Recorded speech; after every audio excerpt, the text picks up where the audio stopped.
Moldova, a nation caught in a perfect storm of protests, political instability, and external pressures from the European Union and Russia, is bracing for an unforgiving winter as an energy crisis deepens.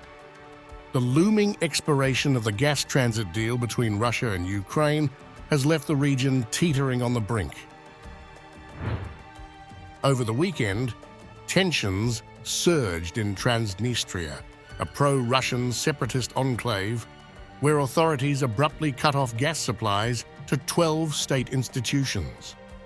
Schools, hospitals, and government offices in Dubasari and Bender were targeted, sparking fears of blackouts as temperatures plunge. This stark disruption underscores Moldova's heavy dependence on Russian gas routed through Ukraine, exposing the fragility of energy supply chains across Eastern Europe. At the core of the crisis lies an escalating financial standoff.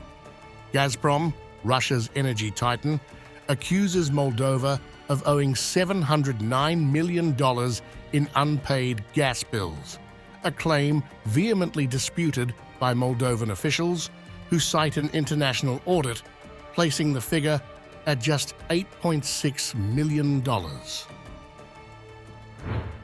Efforts to diversify energy sources have provided little relief.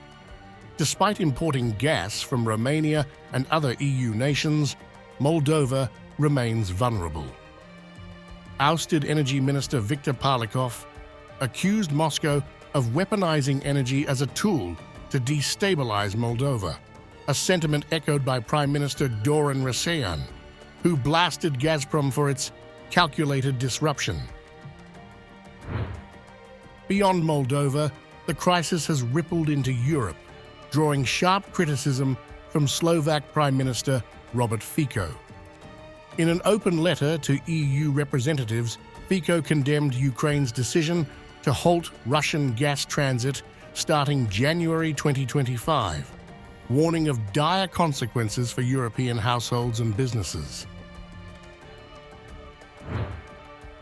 Fico labeled the decision a reckless gamble, citing data from Slovakia's top gas supplier. The halting of transit, he warned, could cost the EU up to 70 billion euros annually, with soaring energy prices threatening to cripple Europe's competitiveness. Silent acceptance of Zelensky's unilateral move is irrational, Fico declared, urging EU policymakers to prioritize rationality over ideology. He hinted at reciprocal measures if Kyiv proceeds with its plan, warning of a potential fracture in EU solidarity. Today, I spoke with Prime Minister of Ukraine, Denis Shmyhal, and had a discussion with Minister of Energy German Galushchenko. I heard the details of electricity imports from the European Union to Ukraine via Slovakia, about 19% of the total volume. We are working with other neighbors in the EU, and I have instructed our government officials to do everything possible, together with the European Commission, together with all our partners in Europe, everything possible to maintain the stability of the united European energy system and uphold European energy rules. Whatever Putin may have told Fico during his visit to the Kremlin, European rules must prevail over any individual's ties with Moscow.